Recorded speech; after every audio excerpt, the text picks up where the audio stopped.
I will start off with a rather long message on UN Habitat. The Secretary General welcomes the report of the high-level independent panel to assess and enhance the effectiveness of UN Habitat, which was drafted in response to a General Assembly resolution. The Secretary General thanks the panel members for their robust, evidence-based assessment of the agency. Secretary General appreciates the recommendations put forward by the panel on better ways to address urbanization, a global megatrend that is putting pressure on communities, infrastructure, and the environment, and on how UN Habitat and the UN system can reform to become fit for purpose in cities. The Secretary General finds many of the recommendations in line with his own proposals for the reform of the UN development system, particularly the establishment of UN Urban, aimed at fostering more collaborative work by UN agencies and the revamped UN country teams, and the alignment of the UN Habitat's regional offices with new policy integration functions of the regional economic commissions. He also acknowledged the recommendations that changes to UN Habitat's governance and agrees that the agency must be equipped with a flexible, efficient structure that delivers for the most vulnerable residents of the world's cities. He recognizes the challenges with universal membership as well as the importance of articulating a definitive, normative operational mandate for the organization. And he looks forward to further discussions with member states on his recommendations. Secretary General considers rapid urbanization in its links with poverty, inequality, public health, migration, climate change, and natural disasters to be one of the most pressing concerns of the UN. He therefore appreciates the strong relationship between the assessment of UN Habitat and the overall reform of the UN development system, and thanks the high-level panel for its compelling ideas and looks forward to further discussions with member states on ambitious reform that will help the human family meet the urban tests of our time. And the report should be available online as well shortly and has been distributed to member states. Back here, the Security Council met today on enhancing the effectiveness of UN sanctions. Addressing the Council, Assistant Secretary General for Political Affairs, Taye Brooke-Zerihun, said that sanctions are not an end unto themselves. At their most effective, they would contribute to a comprehensive political strategy. He noted that currently 13 Security Council regimes help to prevent conflict, counter-terrorism, and constrain the proliferation of nuclear weapons, adding that sanctions are flexible, being subject to regular reviews, adjustments, and terminations. Mr. Zerihun stressed the importance of a broad-based support for member states and the international community at large, noting that even the best designed UN sanction resolutions are not self-implementing.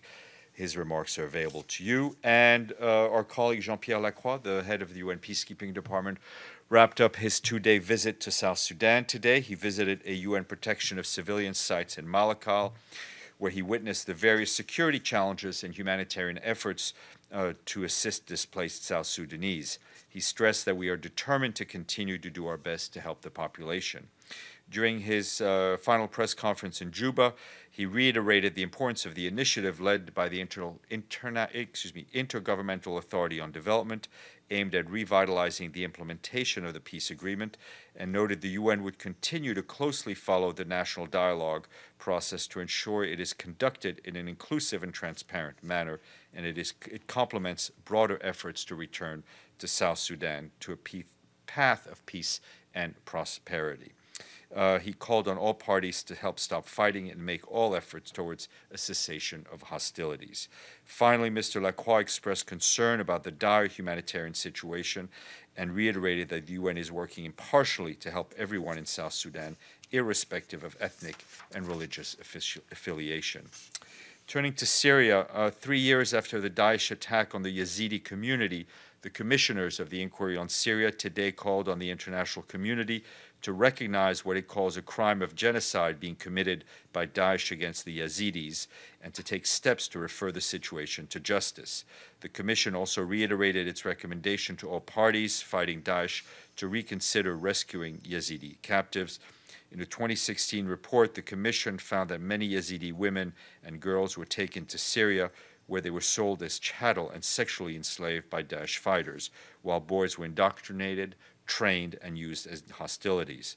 The Commission said that thousands of Yazidi men and boys remain missing, and Daesh continues to subject some 3,000 women and girls in Syria to horrific violence, including brutal daily rapes and beatings. More information online. And the UN Office for Counter-terrorism has issued a new report today on the motivations of foreign terrorist fighters to travel to Syria and return to their countries of origin. The report is the product of direct interviews with 43 fighters from 12 nationalities in 7 countries. It found that the fighters interviewed lacked opportunities or disadvantaged economically, lack education, have poor labor prospects. The report recommends that in dealing with returnees, it may be important to differentiate among the initial intention before going to Syria, what they actually did there, and their reasons for return. For those interviewed for the report, it seemed that not all went to Syria to become fighters.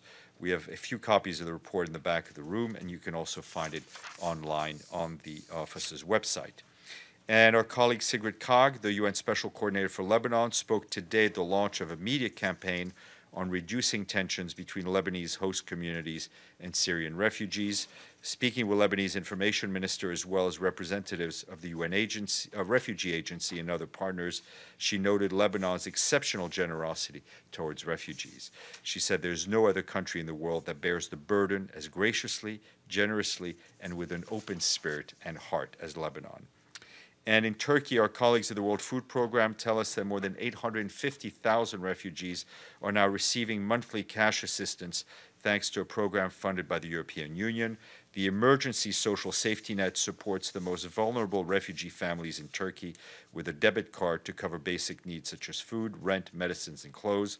The card provides them with roughly $35 per family every month. WFP said the program has grown quickly since it was launched at the end of 2016 and continues to add beneficiaries every day. More information online.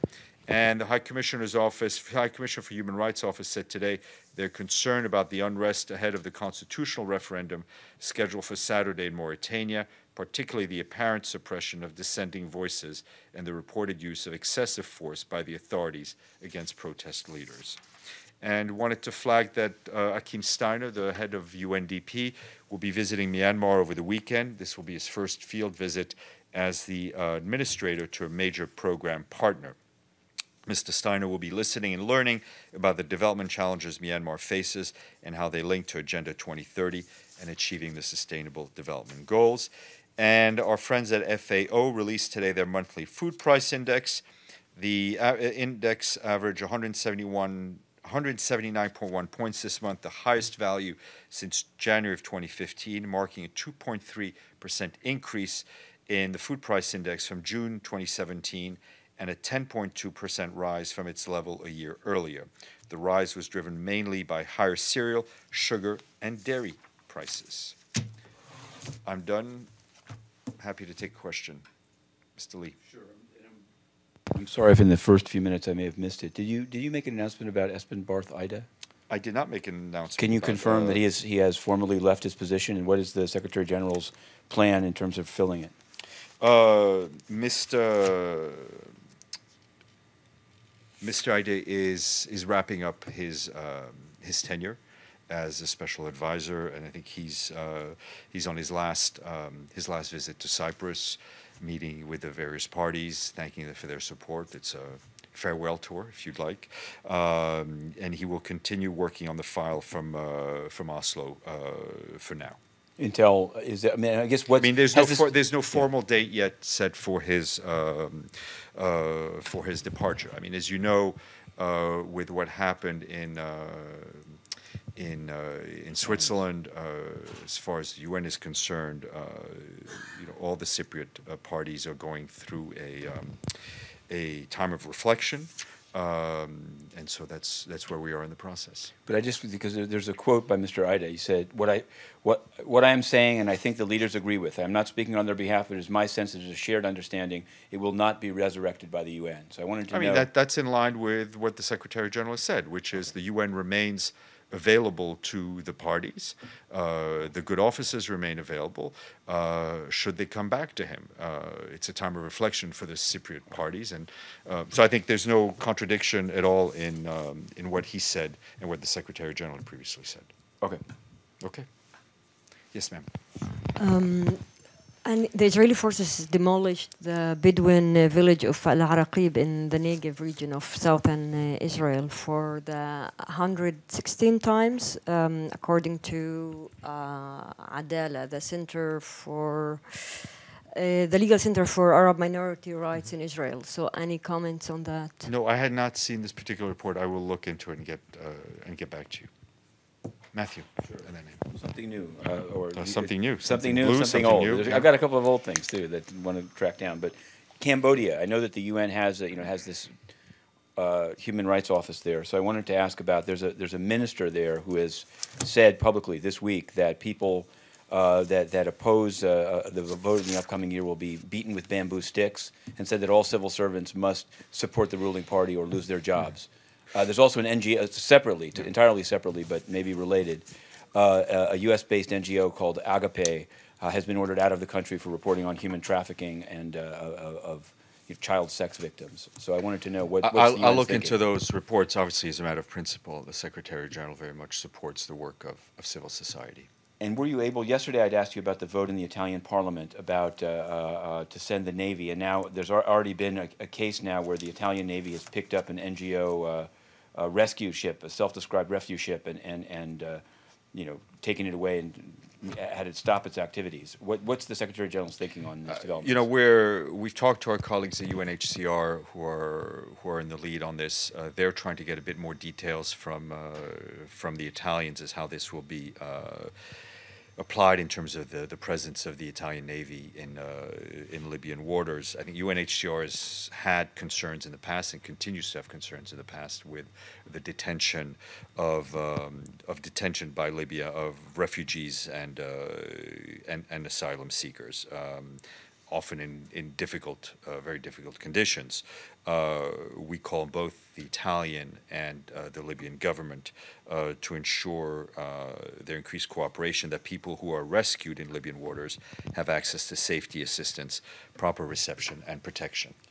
Is the Secretary General aware of this Save Europe flotilla, or maybe just be a single boat? But they're a non-governmental group. So, one, does he have a comment on it? And two, how is it different in kind than what Italy is? I know Italy is a government. I mean, I think what we've seen the press reports of Save Europe. It's an NGO. There are a lot of people active. I think the focus is primarily on saving lives, on ensuring that anyone who is on the move, migrants, have their rights respected, that they're treated humanely, that their lives are saved. But this is just a stopgap measure. We need, as we've said repeatedly, we need this global compact on dealing with this mass movement of people we're seeing in the world, and it's agreement between countries of origin, countries of transit, and countries of arrival. Anne, go ahead. Yes, and Charles, Baltic Review. There have been reports this week following U.S. Vice President Mike Pence's visit to Tallinn, Estonia, that Russia is planning to deploy 100,000 troops to the eastern border.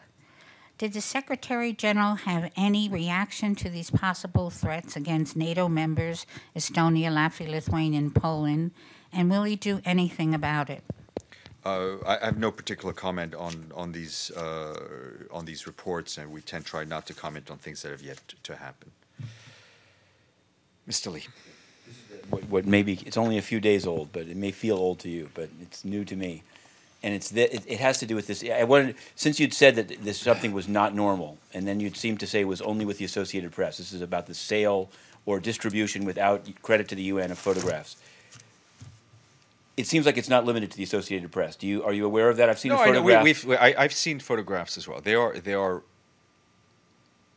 been issues, and it's not a surprise to people take our photos and resell them illegally. For us, it's sort of like playing whack-a-mole, and we reach out to these people and trying to take the photos down. We rely on the goodwill of photo agencies to observe proper protocol, but we've had in the past small outfits basically download our photos and resell them as their own, and we reach out to them and we ensure that that doesn't happen again. Do you consider Agence France Presse a small outlet? And I think we're right. dealing with these issues as they arise, and we're aware of them, and we deal with them on a continuous understand, basis. just to understand what, because I think it'll be easier for you if people understand what the rules are. There's a photograph of Ban Ki-moon in Le Bourget in December 2015. The rules are the very. photo was never on UN photo. The rules are very clear. Any photo that has a UN credit to it can be distributed freely. It is not to be resold or sold by a third party. Credit needs to be given to the UN. We do not sell our photographs. We make them available to anyone who asks, and they can distribute it, but they have to distribute it for free. What if it's a photo that was never in UN photos? I'm asking. I want to know what the rules are. I'm saying the people rule. distribute them themselves? That's the rules. That's You're assuming all sorts of things. I'm telling you that the photos that are on the website, photos that are taken by the UN, cannot be sold or resold. Right. Okay. Photos of the Thank Secretary you. General by a UN by just photos by the UN. You're a native English speaker. I'm not. I'm just trying to be as clear as possible. Thank you.